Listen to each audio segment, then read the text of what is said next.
You watch others receive recognition and respect, while your own achievements go unnoticed. Despite your dedication and hard work, every day you pour yourself into your craft, yet somehow victory and honor seem to flow naturally to others, while you struggle to gain the recognition you deserve. I am Miyamoto Musashi, the legendary samurai who never lost a single duel in over 60 encounters, and discovered that victory and honor are not accidents, they are the inevitable result of becoming a certain type of person. What I learned through decades of combat and the way of the sword will transform how you approach every challenge, showing you exactly how to become the kind of person who naturally attracts both victory and honor. The same principles that made me undefeatable in Mortal Kombat can make you unstoppable in any arena of life. But first, like this video, subscribe for more warrior wisdom, and comment below where you're watching from.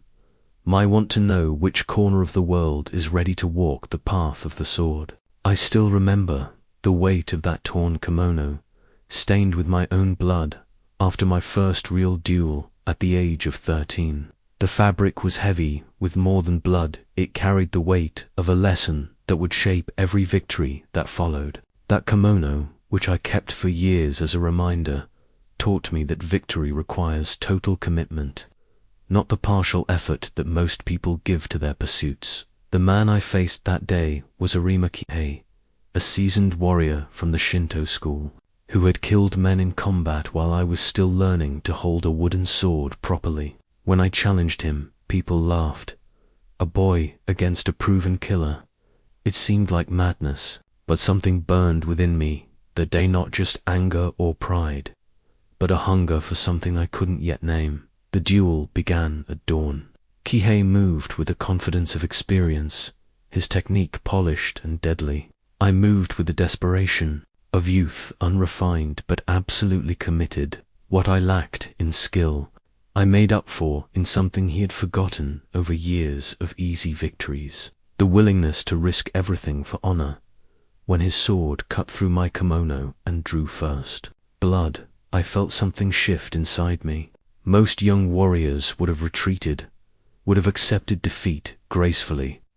But in that moment of pain, I discovered what would become my greatest weapon, the understanding that victory belongs to whoever wants it more, not necessarily to whoever deserves it more. I pressed forward, ignoring the wound, and landed a strike that sent Kihei to the ground.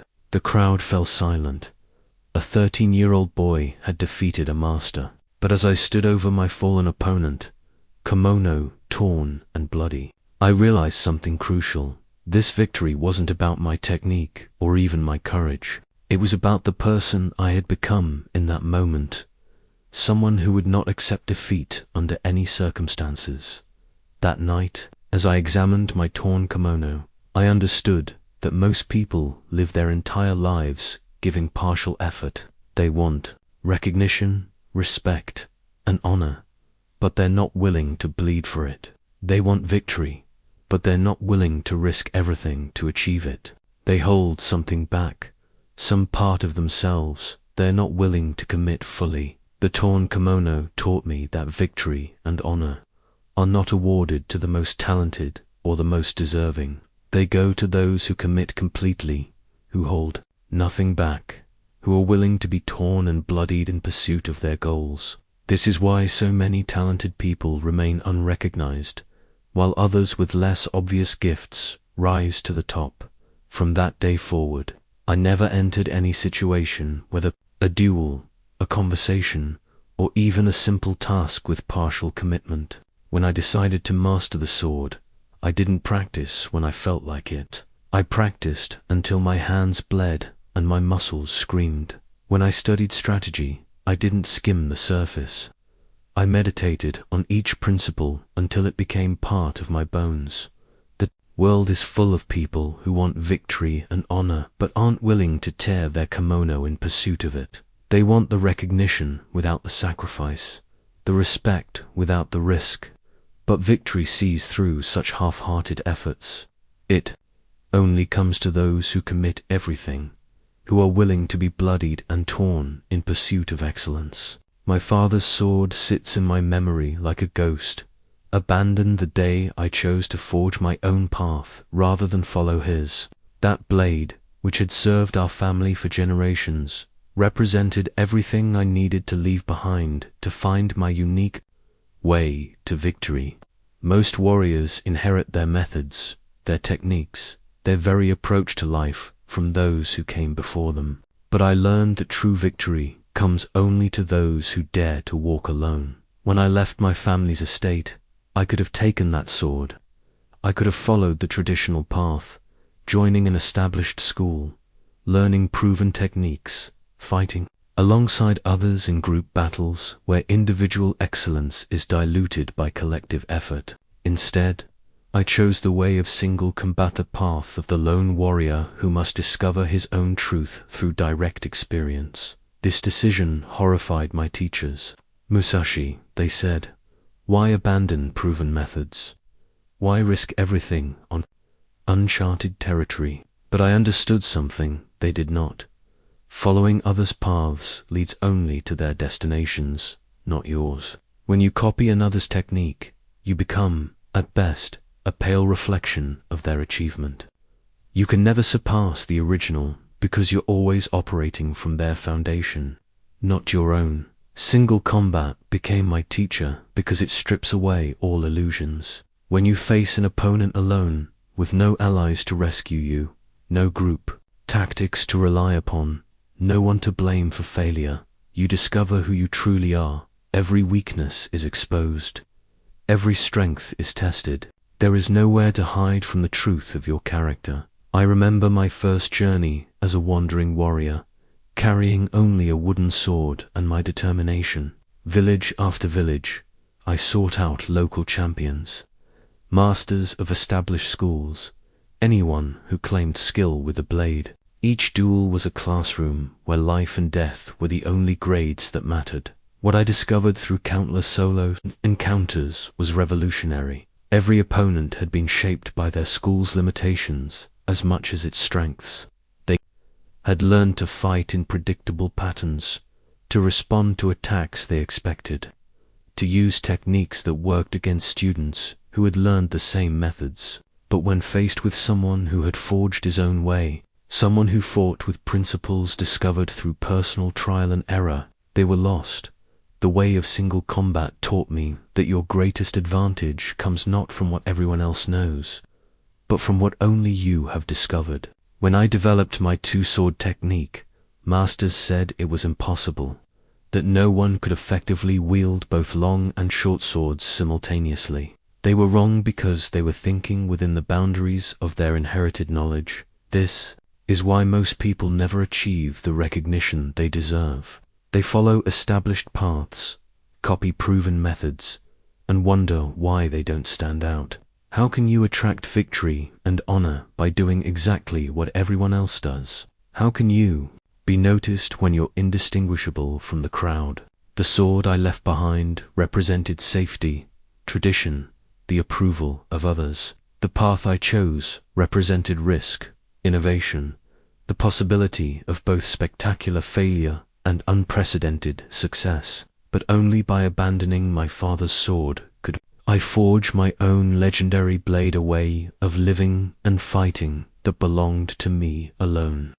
There is a stone in my memory, worn smooth by 10,000 sword strikes, that taught me the most important lesson about attracting victory and honor. This stone, which served as my striking post for years of solitary training, became polished, not through a single powerful blow, but through the accumulation of countless deliberate practices. Most people underestimate the power of daily discipline because they cannot see its effects immediately.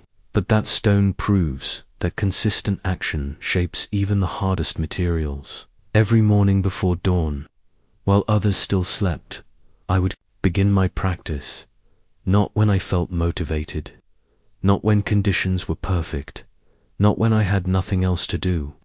Every single day, regardless of weather, regardless of my mood, regardless of whether I had eaten or slept well. This was not mere routine, it was the forge, where my character was hammered into something unbreakable. I would strike that stone with my wooden sword exactly 1,000 times, each blow deliberate and focused. The first 100 strikes of each session felt strong and confident.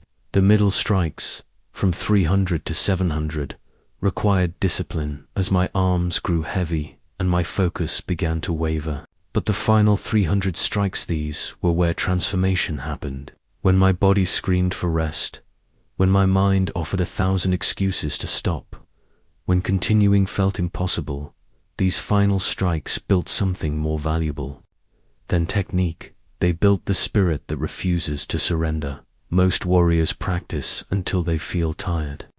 I practiced until I felt reborn. There is a difference between stopping when your body resists and pushing through until your resistance transforms into strength. The stone taught me that mastery is not built in moments of inspiration, but in moments when inspiration has abandoned you and only discipline remains. I watched countless talented warriors fail to achieve recognition because they practiced. They would train intensely for weeks when motivated, then disappear for months when other interests captured their attention. They confused intensity with consistency, not understanding that a small daily practice compounds into extraordinary ability, while sporadic intense efforts create only temporary improvement. The worn stone shows the mathematics of mastery. One strike means nothing, but 1,000 strikes per day for 1 year creates 365,000 repetitions. Most people never reach even 10,000 repetitions of any skill in their entire lifetime. They wonder why they remain unrecognized, while others who seem less naturally gifted surpass them. The answer lies in the daily accumulation of disciplined practice. This principle extends far beyond swordsmanship. Whether you seek to master leadership, strategy, or any skill that could bring you recognition, the path is the same: daily, deliberate practice that continues, especially when you don't feel like continuing. Your competitors are practicing when they're motivated. You must practice when you're not. The stone also taught me about patience with the process. For months, I saw no visible change in my technique or in the stone itself, but small, invisible improvements were accumulating beneath the surface. Then suddenly, everything shifted. My movements became fluid, my timing became perfect, and the stone showed the unmistakable marks of persistent effort. Victory and honor are attracted to those who understand this principle. Consistent daily action, continued especially when it's difficult, creates compound results that eventually become impossible to ignore. The stone bears witness to this truth: smooth, polished, and permanently changed by the discipline of daily practice. I keep in my memory a polished metal disc that served as more than a mirror. It became my teacher in reading the souls of men. This mirror taught me to see not just the surface movements of my opponents, but their deepest intentions, fears, and weaknesses before they even drew their swords. Most people lose battles because they only watch what their opponents do, never learning to perceive what their opponents are. The first time I truly understood this principle was during my encounter with a master swordsman whose reputation preceded him like thunder. Before we even faced each other, I observed him for days, watching how he carried himself, how he spoke to others, how he reacted to unexpected situations. The mirror of careful observation revealed more about his fighting spirit than any demonstration of technique could have shown. I noticed that he straightened his shoulders whenever someone questioned his skill, that his voice became slightly higher when discussing his past victories, that his hand unconsciously moved to his sword when he felt his authority challenged. These tiny signals told me everything I needed to know. Beneath his confident exterior lived a man afraid of being exposed as less than perfect. His greatest strength, his reputation, had become his greatest weakness because he was terrified of losing it. When we finally dueled, I didn't attack his body first. I attacked his fear. I deliberately made movements that seemed clumsy, that appeared to leave openings, that suggested I was unworthy of his reputation. His relief was visible, and in that moment of relaxed guard, his true nature emerged. He became careless, overconfident, showing me exactly where his real weaknesses lay. The mirror taught me that every person carries their inner state in their outer expression, but most people are too busy thinking about themselves to notice what others are revealing. Your opponents, whether in combat or in any competitive situation, are constantly broadcasting their intentions, their fears, their plans.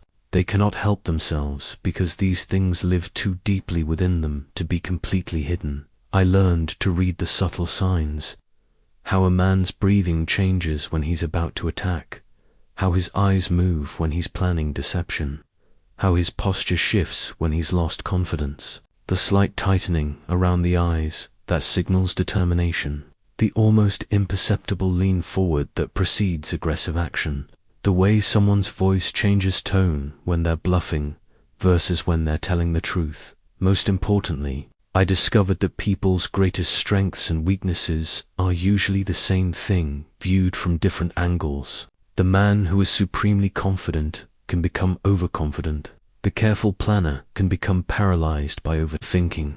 The aggressive fighter can become reckless. Once you see someone's dominant trait, you can predict both how they will succeed and how they will fail. This skill of reading others gave me an enormous advantage, not just in duels, but in every human interaction. Before negotiations, I would study my counterpart's character. Before accepting challenges, I would assess whether my opponent's spirit was truly dangerous or merely posturing. Before forming alliances, I would look beyond words to see the true nature underneath. The polished mirror reflects this truth. Victory often goes not to the strongest or fastest, but to the one who sees most clearly. When you can read your opponent's spirit before they reveal their hand, you've won the battle.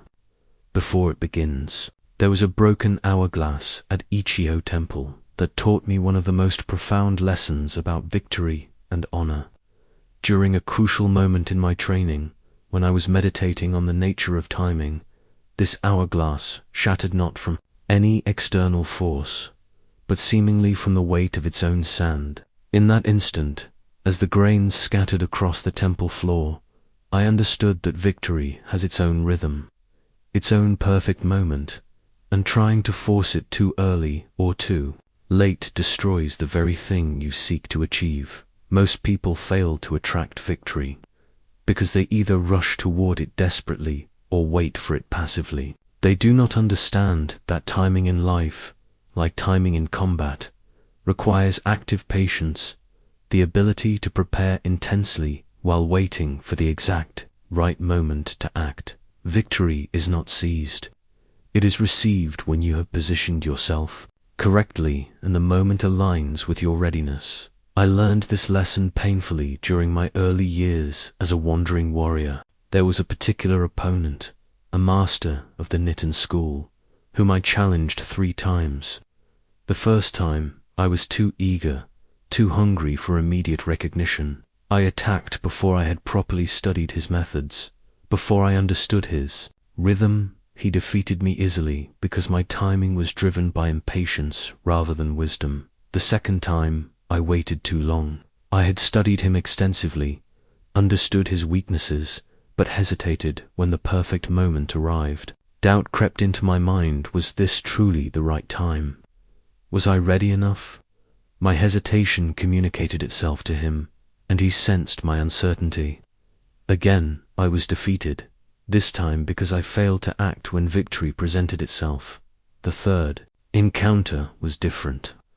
I had learned to feel the rhythm of conflict, to sense when all conditions aligned for perfect action. I waited without anxiety, prepared without desperation. When the moment came and I knew it was the moment with complete certainty, I moved with the inevitability of water flowing downhill. The victory felt effortless, because it happened at exactly the right time. The broken hourglass revealed that most people live their entire lives out of sync with opportunity. They want promotion when they haven't prepared for it. They seek recognition when their skills aren't ready for scrutiny. They demand respect before they've earned it. Or, conversely, they wait forever for permission, for perfect conditions, for someone else to tell them when they're ready. Victory and honor are attracted to those who develop exquisite timing, who prepare thoroughly while remaining alert for the perfect moment to act. This requires cultivating a different relationship with time itself. Instead of seeing time as something that works against you, rushing you toward deadlines or making you wait too long for results, you must learn to see time as your ally, as the medium through which perfect action becomes possible. I practiced this timing principle in everything: when to speak and when to remain silent, when to advance and when to retreat, when to show strength and when to reveal vulnerability. Each situation has its own rhythm, its own perfect moment for action. The scattered sand from that broken hourglass taught me that trying to control timing destroys it, but learning to flow with timing makes you unstoppable. Victory comes to those who are ready when readiness meets opportunity. The wooden oar I carved into a sword for my most famous duel remains one of my greatest teachers about adaptation and victory. When I faced Sasaki Kojiro on Ganru Island, I deliberately arrived with this improvised weapon instead of my steel blade, proving that victory comes not to those with the best tools, but to those who can transform any circumstance into advantage. That, or longer than any conventional sword, gave me the reach I needed to defeat Japan's greatest swordsman, while teaching me that rigid thinking leads to inevitable defeat. Most warriors become prisoners of their own expertise. They master specific techniques with specific weapons under specific conditions, and when circumstances change, they become helpless. They practice kata in perfect dojos with perfect equipment, then wonder why they struggle when real situations demand improvisation.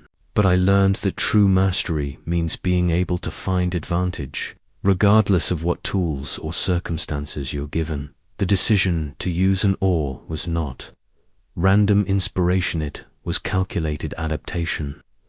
I had studied Kojiro's technique extensively. His sword, which he called the drawing pole, was famous for its extraordinary length, giving him reach advantage over every opponent he had ever faced. Conventional wisdom said to fight him with speed and close-range techniques. Conventional wisdom was wrong. Instead of trying to overcome his strength, I amplified it. I created a weapon even longer than his, carved from the oar of my boat during the journey to our duel. When he saw this crude wooden blade, longer than his legendary steel, his entire strategy crumbled. Everything he had prepared for, every technique he had perfected, every advantage he had counted on was suddenly irrelevant. This taught me that adaptation is not about changing yourself to fit circumstances. It's about changing circumstances to fit your strengths. Most people, when faced with obstacles, try to go through them or around them. But the master of adaptation transforms obstacles into stepping stones, disadvantages into advantages, problems into solutions. I have fought with broken swords and won. I have used enemy weapons turned against their owners. I have fought in darkness, in cramped spaces, on uneven ground, in conditions that would paralyze those who need everything to be perfect before they can perform. Each challenge became an opportunity to discover new capabilities within myself. The art of adaptation requires destroying your attachment to how things should be and developing comfort with how things actually are. When your sword breaks, you don't mourn the sword. You look for the new weapon that situation has provided. When your plan fails, you don't cling to the plan, you find the better strategy that circumstances are revealing. In your modern pursuits, this same principle applies. When the industry changes, when technology evolves, when unexpected challenges arise, those who adapt thrive, while those who resist change become irrelevant. Victory and honor flow to those who can find opportunity within any situation, who can turn every setback into a setup for something better. The wooden oar taught me that mastery is not about perfecting techniques under ideal conditions, about maintaining effectiveness under any conditions. When you can win with crude tools, perfect tools make you unstoppable. When you can succeed in chaos, order becomes your playground. I keep a sketch I drew with trembling hands before my most terrifying duel. Simple drawing that captured the moment I learned to transform fear into focus rather than let it destroy me. My hand shook so violently that the lines are jagged, imperfect, but that sketch taught me more about courage than any victory celebration ever could. Most people believe courage means the absence of fear, but I discovered that true courage means learning to use fear as fuel for extraordinary performance. The night before facing the master of the Yoshioka school, I could not sleep. This was not just another duel, this was a challenge that could end my life or establish my reputation forever. The Yoshioka school had produced generations of legendary warriors, and their current master had never been defeated. As I sat in my small room, drawing by candlelight to calm my mind, my hands betrayed the terror I was trying to hide from myself. But as I drew, something profound happened. Each trembling line forced me to slow down, to breathe deeply, to focus completely on the present moment rather than the imagined disasters of tomorrow. The fear was still there, but it began to change character.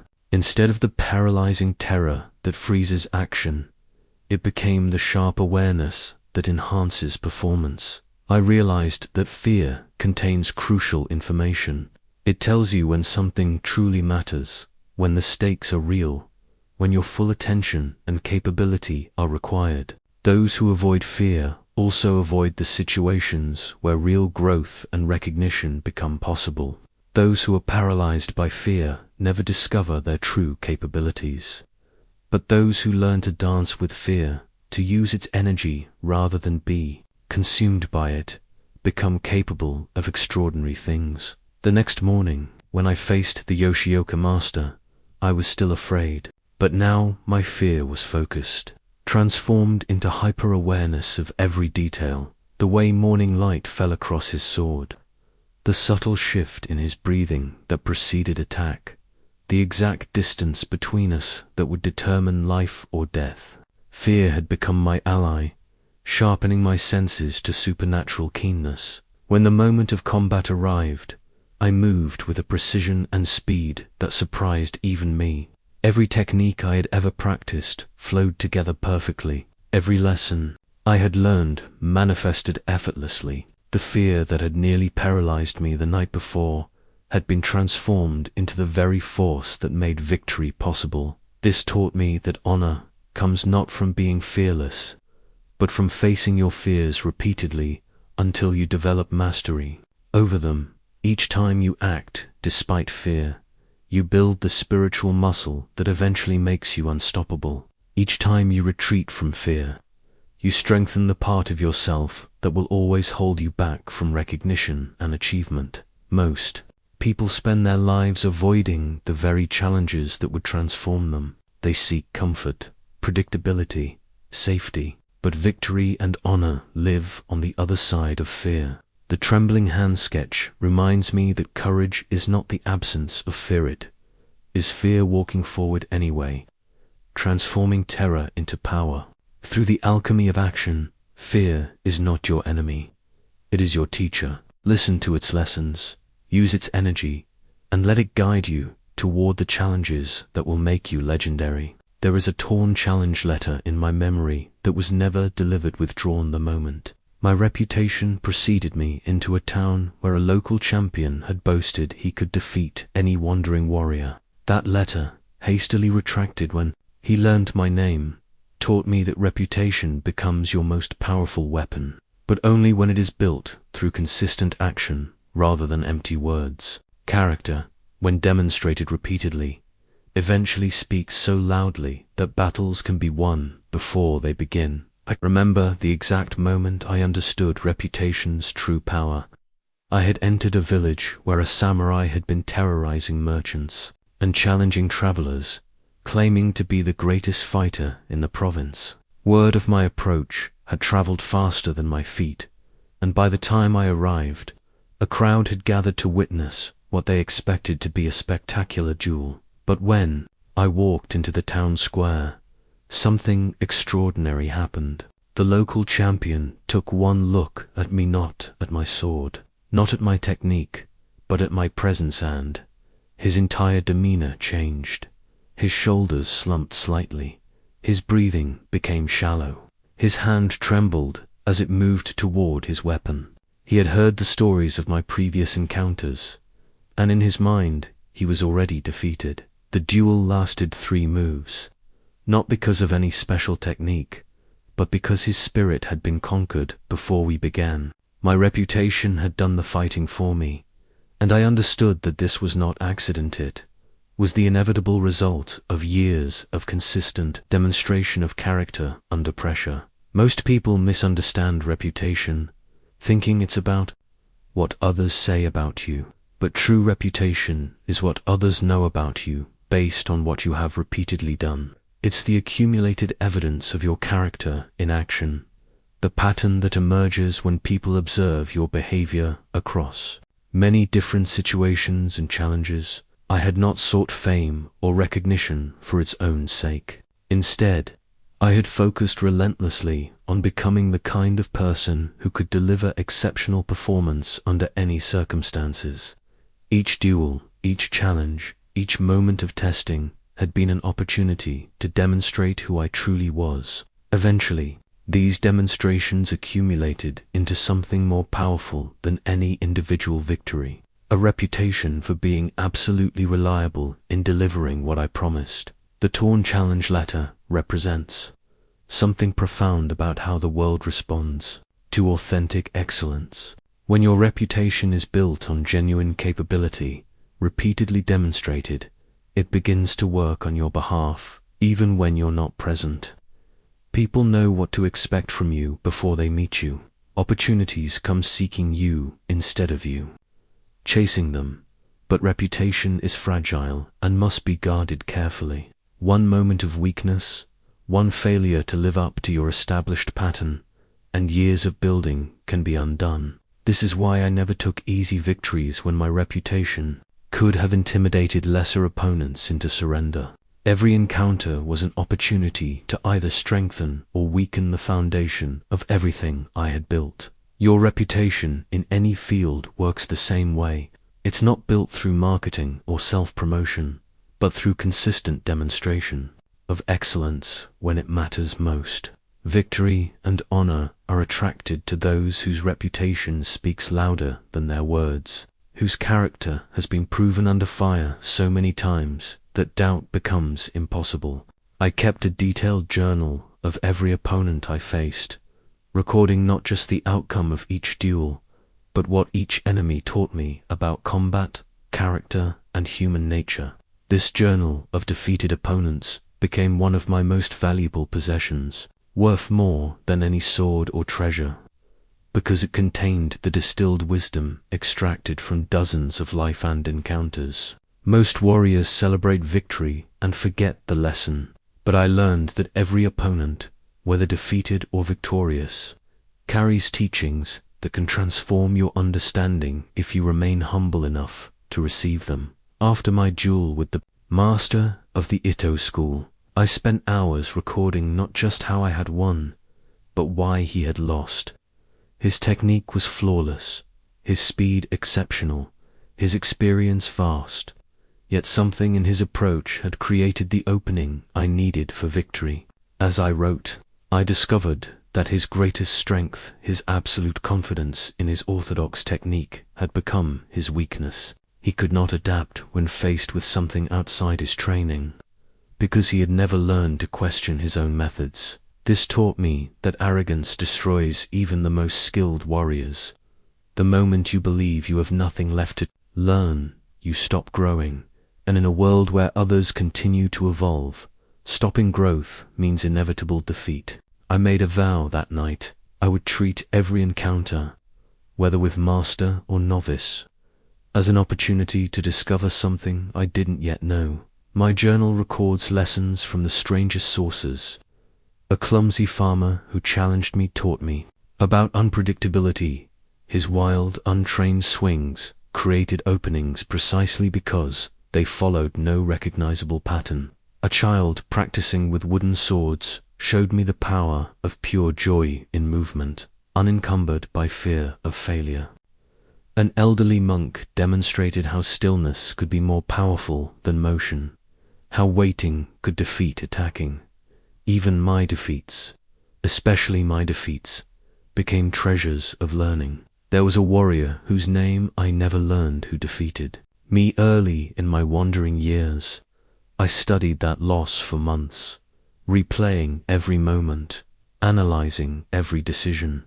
What I discovered transformed my entire approach to combat. I had lost not because he was better, but because I had fought his fight instead of my own. I had allowed him to dictate the terms of engagement, and on his terms, he was superior. This pattern emerged again and again as I studied both my victories and defeats. Success came when I imposed my will, my rhythm, my preferred conditions on the encounter. Failure came when I allowed others to control the nature of the conflict. This principle extends far beyond swordsmanship into every aspect of life where achievement and recognition matter. The journal taught me that continuous learning is not optionally, is the price of remaining relevant in any competitive field. Those who stop learning start losing, even if that loss takes years to become visible. The world keeps evolving, new challenges emerge, and yesterday's perfect solution becomes tomorrow's fatal limitation. Victory and honor are attracted to those who remain students throughout their lives, who can extract wisdom from every experience, who understand that the moment you think you know everything is the moment you begin to know nothing. My journal of opponents reminds me that every person you encounter carries some piece of knowledge that could transform your understanding, if only you remain humble enough to look for it. Deep in a mountain cave where I spent months in solitary meditation, there sits a smooth stone worn by countless hours of contemplation. A stone that taught me about the loneliness that comes with pursuing mastery, and why this solitude is not a burden to be endured, but a crucible that forges extraordinary character. Most people flee from solitude because they cannot bear their own company. But I discovered that only in complete isolation can you discover who you truly are beneath all the masks and roles that society demands you wear. The decision to embrace solitude was not easy. Humans are social creatures, and the path of the warrior can be devastatingly lonely. While others gathered in schools, sharing techniques and fellowship, I chose the hermit's way. While others found comfort in group identity and collective validation, I sought truth in the silence of my own mind. This choice cost me friendships, companionship, and the simple pleasure of belonging somewhere. But in that mountain cave, sitting with my meditation stone, hour after hour, I learned something that no teacher could have shown me. Excellence demands solitude, because true mastery can only be developed when you are free from the opinions, expectations, and limitations that others unconsciously impose upon you. When you are alone with your practice, alone with your thoughts, alone with your standards, you discover capabilities that group settings suppress. The stone became my companion during those months of isolation. Each day I would hold it while contemplating the deeper principles of combat, strategy, and life itself. Gradually, its rough surface became smooth under the pressure of my hands, and I realized this was a metaphor for what solitude was doing to my character. The rough edges of my personality, the parts of myself that sought approval or feared judgment, were being worn away to reveal something harder and more essential underneath. In solitude, I confronted truths about myself that I had been avoiding. I faced my fears without the distraction of others' validation. I pushed my limits without the safety net of group support. I developed my own standards of excellence without the compromise that comes from accommodating others' lower expectations. This was painful but necessary work that could only be done alone. The hermit's cave taught me that most people never discover their true potential because they never spend enough time alone with themselves to dig beneath the surface. They are so busy being who others expect them to be that they never learn who they actually are. They seek external validation so constantly that they never develop internal strength. But solitude also showed me something beautiful. When you become comfortable with yourself, when you no longer need others' approval to feel complete, you become more attractive to others.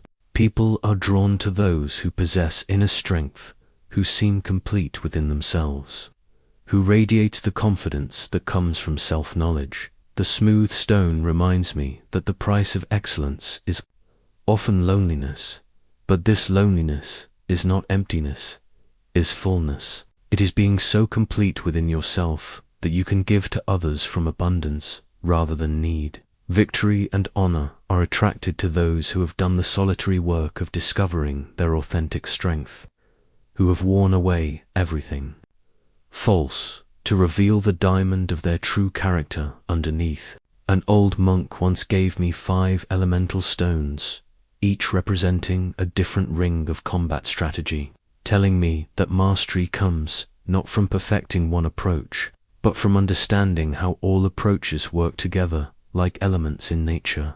These stones, earth, water, fire, wind, and void, became the foundation of my entire philosophy of victory, teaching me that true warriors must be as solid as mountains, as fluid as rivers, as fierce as flames, as adaptable as wind, and as mysterious as emptiness itself.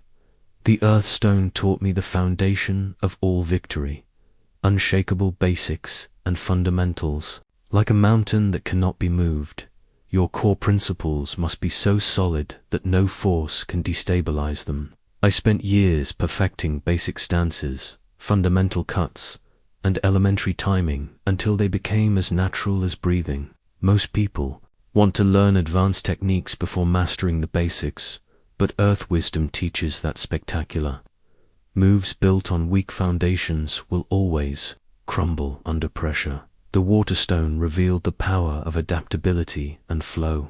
Water always finds a way around obstacles, always seeks the lowest point, always moves with patient persistence toward its goal. In combat, this meant learning to flow around my opponent's strength rather than meeting it head-on, to find the path of least resistance that still leads to victory. When facing superior force, I became water fluid, persistent, impossible to grasp or stop.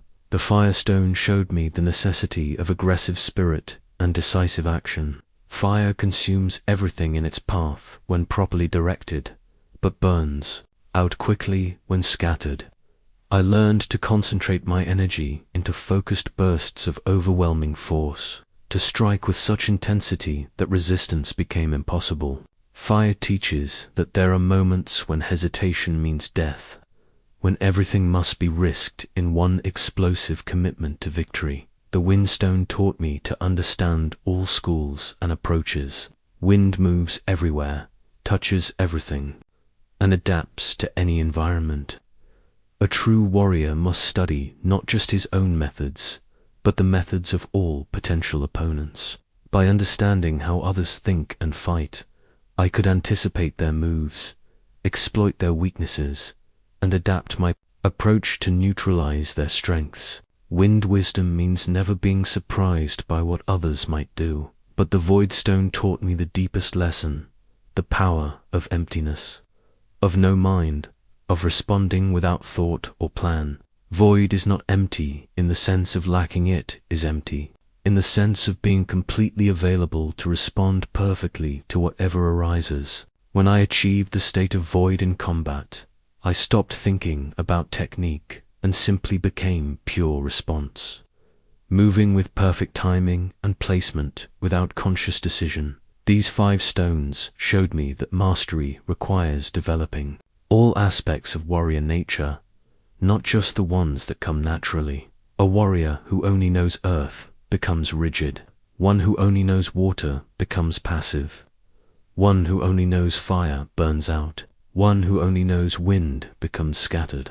But one who masters all 5 elements becomes unstoppable because he can respond appropriately to any situation. Victory and honor are attracted to those who understand that excellence requires developing multiple capabilities, multiple approaches, multiple ways of being effective. The 5 elemental stones remind me that true mastery is not about perfecting one thing, but about harmonizing all things into unified power. In my meditation room sat a bowl of perfectly still water that taught me the most profound secret of victory, how perfect stillness allows perfect action, and how the greatest warriors move without moving, think without thinking, and act without conscious decision.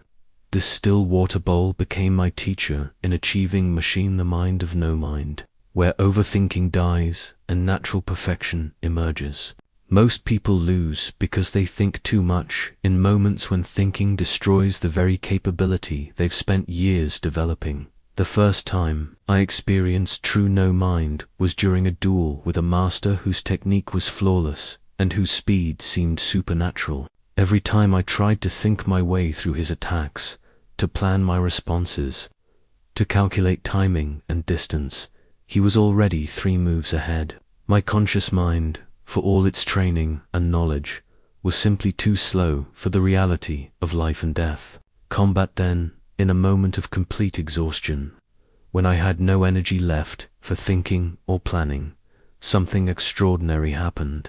My body moved without my permission. My sword responded without my direction. And suddenly I was inside his defense, my blade at his throat, with no memory of how I had gotten there. I had not won through thinking, I had won by stopping thinking, and allowing perfect response to emerge from stillness. The still water bowl taught me that consciousness, like the surface of water, must be perfectly calm to reflect reality clearly. When the mind is agitated with thoughts, plans, fears, and desires, it cannot perceive what is actually happening in the present moment. But when the mind becomes still, it reflects everything with perfect accuracy and responds with perfect appropriateness. This principle revolutionized not just my combat, but my entire approach to life. I learned to prepare thoroughly, to train extensively, to understand deeply, and then to let go completely when the moment of action arrived. All the knowledge, all the technique, all the preparation had to be trusted to operate without conscious interference. Achieving no mind requires a paradox. You must develop extraordinary skill while simultaneously learning to forget that skill when you need it most. You must train your conscious mind so thoroughly that it can step aside and allow unconscious competence to operate. This is why masters often appear to do nothing while accomplishing everything they have learned, to act without acting, to move without moving. The still water shows that when the surface is disturbed, nothing can be seen clearly. When the mind is disturbed by doubt, fear, planning, or self-consciousness, perfect response becomes impossible. But when both water and mind achieve perfect stillness, they become capable of perfect reflection and perfect action. Most people never achieve their full potential because they never learn to get out of their own way. They overthink in moments that require pure response. They plan when they should flow. They hesitate when they should move. They doubt when they should trust the wisdom their training has built into their bones. Victory and honor are attracted to those who can achieve this state of active stillness, who have trained so thoroughly that perfect response becomes natural, who can trust their preparation enough to forget it completely when action is required. The still water bowl reminds me that the highest skill appears to be no skill at all. I carry the memory of an unused sword, sheath polished, but empty, that represents the highest form of victory, winning without fighting. This sheath held a blade that never needed to be drawn, because my presence and preparation alone were sufficient. to achieve what violence could not. The greatest warriors understand that the supreme skill is not in defeating opponents, but in making opposition unnecessary through the cultivation of such overwhelming strength and character that conflicts resolve themselves before they begin. There was a territorial dispute between two lords that threatened to engulf entire provinces in war. Thousands would have died, villages would have burned, and families would have been destroyed. Both sides had called upon their finest warriors, and the situation seemed to demand a massive battle to determine the outcome. Instead, I was asked to mediate not through diplomacy, but through demonstration of what true strength looks like. I arrived at the meeting ground, carrying my swords but never drew them. Instead, I spent 3 days simply being present, observing both sides, understanding their true motivations beneath their stated positions. What I discovered was that neither lord actually wanted war, they wanted respect. Neither wanted to destroy the other, they wanted to preserve their honor. While finding a way to coexist, the turning point came when I suggested a single combat between champions, with the understanding that this would determine not just the territorial dispute, but serve as a demonstration of each side's commitment to their cause. Both lords agreed, each confident in their chosen warrior's ability. But when the time came for the duel, I did something unexpected. I walked to the center of the field and stood between the two champions. "If you insist on violence," I said, "you must first defeat me." I made no threatening gestures, drew no weapons, raised no voice. I simply stood there, radiating the absolute certainty that I could not be moved from that spot, regardless of what force was brought against me. The quality of my stillness, the depth of my presence, the unmistakable reality of my unshakable commitment, these things spoke louder than any sword could have. Both champions, seasoned warriors who had never known defeat, looked into my eyes and saw something that made them hesitate. It was not fear they saw there, nor anger, nor challenge. It was perfect readiness, the kind of readiness that comes from having faced death so many times that it holds no terror. From having developed such complete mastery that victory is not hoped for but expected in that moment. The entire conflict transformed. Both lords realized that their dispute was petty compared to the demonstration of true strength they were witnessing. The champions, men of honor themselves, recognized that I was offering them something more valuable than victory in combat. I was offering them the chance to choose wisdom over violence. The unused sheath reminds me that the highest form of power is power that never needs to be used. When your strength is so evident, your character so unshakable, your readiness so complete that others naturally defer to your judgment, you have achieved something far greater than any victory won through violence. Victory and honor are most powerfully attracted to those who possess such overwhelming capability that they never need to prove it, whose very presence resolves conflicts and whose character commands respect without demand or demonstration. I keep a strategy scroll I wrote for a daimyo who sought to understand how the principles of single combat could transform the leadership of entire armies and organizations. This scroll, which became a manual for applying warrior wisdom to broader strategic challenges, taught me that the same mindset that creates undefeatable warriors also creates unstoppable leaders, successful enterprises, and thriving communities. Victory in personal combat and victory in the larger battles of life follow identical principles, scaled up but fundamentally unchanged. When Lord Hosokawa asked me to train not just individual fighters, but to develop strategic thinking for his entire domain, I discovered that organizations face the same challenges as individual warriors. They must read their environment accurately, time their actions perfectly, adapt to changing circumstances, and maintain unwavering commitment to their principles, even under extreme pressure. The first lesson I taught his generals was about positioning, not just the physical positioning of troops, but the strategic positioning of the entire domain within the larger political landscape. Just as a warrior must understand distance, timing, and angles of attack, an organization must understand its competitive position, market timing, and angles of opportunity. Those who position themselves correctly win before the battle begins. Whether that battle is fought with swords or in the marketplace, I showed them how to read the spirits of competing domains, just as I read the spirits of individual opponents. Every organization, like every person, reveals its character through its actions, its preparations, its responses to pressure. By studying these patterns, we could predict how rivals would respond to various situations and position ourselves to take advantage of their predictable weaknesses. The scroll detailed how to maintain the warrior's mindset while managing complex operations involving hundreds of people.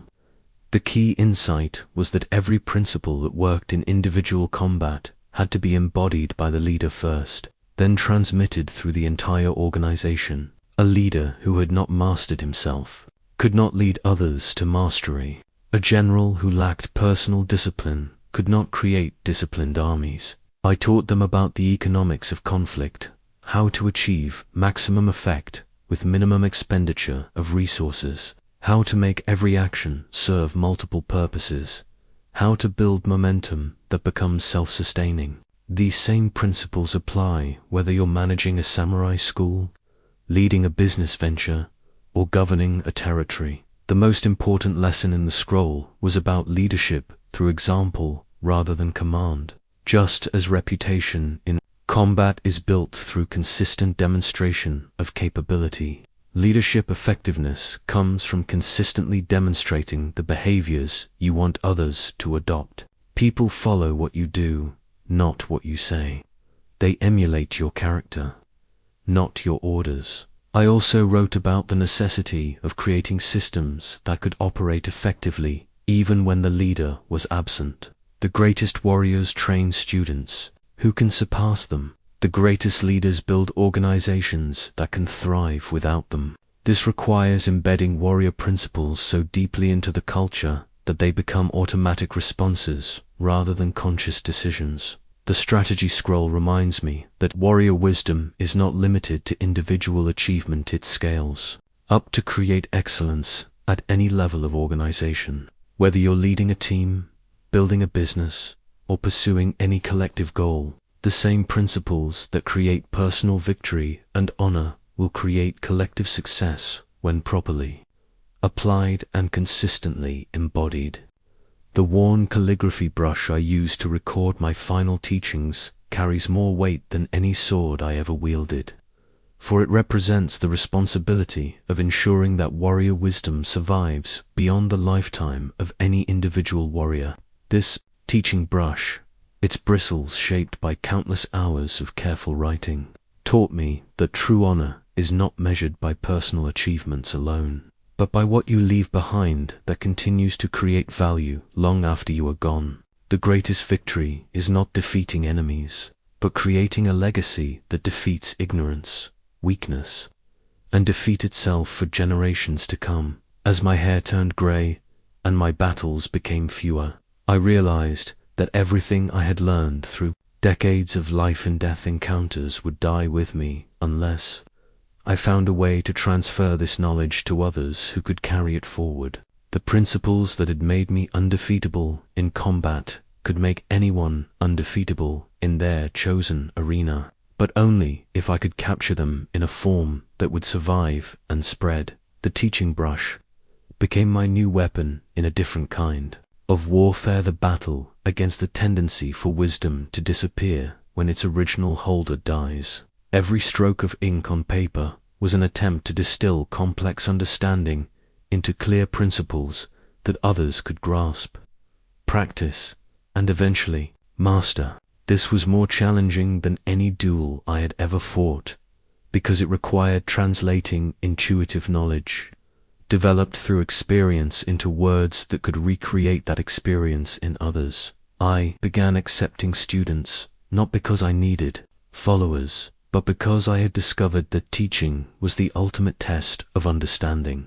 If you cannot explain something clearly enough for others to learn it, you do not truly understand it yourself. Each student who came to me forced me to examine my own knowledge more deeply, to find new ways of expressing timeless principles, to discover aspects of warrior wisdom that I had been using unconsciously. The brush taught me that legacy is not automatic. It must be deliberately created through conscious effort to transfer value to others. Many great warriors die and are forgotten because they never took the time to pass on what they learned. Their knowledge dies with them, forcing each new generation to rediscover through painful trial and error what could have been inherited wisdom. But creating a true legacy requires more than just recording information. It demands developing others who can not only understand your teachings, but eventually surpass them. The greatest honor comes not from being the best, but from creating students who become better than you ever were. This requires overcoming the ego's desire to remain superior and embracing the deeper satisfaction of knowing your influence will continue growing long after your personal achievements are forgotten. The worn bristles of my teaching brush remind me that every person who achieves mastery in any field has a responsibility to ensure that mastery doesn't die with them. Whether you excel in business, leadership, arts, or any other pursuit, your highest obligation is to find ways to transfer what you've learned to others who can carry it forward. Honor is not a personal possession to be hoarded. It is a flame to be passed from torch to torch, growing brighter with each transfer. The teaching brush represents this sacred duty to ensure that hard-won wisdom serves not just your own success, but the success of everyone who comes after you. On the inkstone, where I ground ink to write my final death poem, I faced the ultimate opponent that every warrior must eventually confront, the fear of death itself. This inkstone, worn smooth by the preparation of my last words, became the arena for the most important duel of my life, not against any external enemy, but against the internal resistance to letting go that keeps most people from achieving true peace. The final victory is always with yourself, and until you can win this ultimate battle, all other victories remain incomplete. As I felt my body weakening and knew my time was approaching, I experienced something I had never felt in decades of mortal combat. A different kind of fear. Not the sharp, energizing fear that had made me more effective in battle, but a deeper, existential uncertainty about what lay beyond life. This was not an opponent I could defeat with sword technique or strategic thinking. This was a challenge that required a different kind of courage altogether. The inkstone became my meditation focus as I prepared for this final passage. Each morning, I would grind fresh ink while contemplating the nature of impermanence, the reality that everything I had built, everything I had achieved, everything I identified with as Miyamoto Musashi would soon dissolve into memory. This practice gradually transformed my relationship with death from an enemy to be feared into a teacher to be respected. I realized that my entire life as a warrior had been preparation for this moment. Every duel had taught me something about facing the unknown. Every victory had required letting go of attachment to safety. Every defeat had shown me that survival was possible even when everything seemed lost. The inner strength I had developed through decades of external challenges now became the foundation for facing the ultimate internal challenge, the death poem. I wrote with that ink, expressed something I could never have understood as a young warrior. Hungry for glory, that the deepest honor comes not from what you achieve in life, but from how gracefully you can release your grip on life when the time comes. Most people spend their final years clinging desperately to what they cannot keep, fighting a battle they cannot win, refusing to accept the natural cycle that governs all existence. But the warrior's path teaches a different approach. Just as I had learned to accept the outcome of each duel with equanimity, whether victory or defeat, I learned to accept the approach of death as simply another transition to be navigated with dignity and awareness. The fear remained, but it no longer controlled me. The uncertainty remained, but it no longer paralyzed me. The inkstone taught me that preparing for death is really about learning to live fully in each present moment. When you are no longer afraid of ending, you become free to begin anything. When you stop clinging to what you might lose, you can fully appreciate what you currently have. When you make peace with impermanence, you discover what is truly permanent within yourself. This final internal duel revealed that all the external victories and honors were really just practice for this ultimate test of character. The warrior, who can face death with the same courage they brought to life, has achieved the only victory that truly matters: complete freedom from fear. Before you lies an undrawn sword, a blade that has never left its sheath because it represents something more powerful than any weapon. The potential within every person to become a warrior of honor, to attract victory through character, and to achieve recognition through the disciplined development of excellence. This sword waits for you to claim it, not through birthright or luck, but through the same deliberate cultivation of warrior principles that transformed a young boy from a small village into Japan's most legendary swordsman. Everything I have shared with you, from the torn kimono that taught total commitment to the death poem that embraced final surrender, represents a complete system for becoming the kind of person who naturally attracts victory and honor. These are not mere historical curiosities or philosophical abstractions. They are proven principles that work as powerfully in your modern challenges as they did on ancient battlefields. Your daily practice must begin immediately. Like the worn stone that taught me about discipline, you must find something, anything, that you can commit to doing every single day without exception. This practice becomes your forge, the place where your character is hammered into something unbreakable. Whether it's physical training, skill development, or simply maintaining unwavering honesty in all your communications, consistency in small things builds the strength for great things. Learn to read the spirits of those around you as I learned to read my opponents. In your workplace, your industry, your personal relationships, people are constantly revealing their true motivations, fears, and capabilities through subtle signs. Develop the observer's eye that sees beneath surface appearances to understand what really drives others. This awareness will give you advantages that seem almost magical to those who only watch surface behaviors. Master the timing of opportunity as I mastered the timing of combat. Prepare thoroughly, position yourself correctly, then wait with alert patience for the perfect moment to act. Most people either rush into action before they're ready, or hesitate so long that opportunity passes them by. Victory flows to those who can sense when all conditions align and move with decisive commitment when that moment arrives. Embrace the solitude necessary for excellence. The path of mastery is always walked alone, at least in the beginning. While others seek comfort in group mediocrity, you must be willing to spend time alone with your practice, alone with your standards, alone with your commitment to becoming extraordinary. This loneliness is not punishment, is the price of becoming someone worth following. Above all, remember that victory and honor are not destinations to be reached, but ways of being to be embodied. Every interaction becomes an opportunity to demonstrate warrior principles. Every challenge becomes a chance to apply warrior wisdom. Every setback becomes a teacher offering warrior lessons. The undrawn sword represents your choice.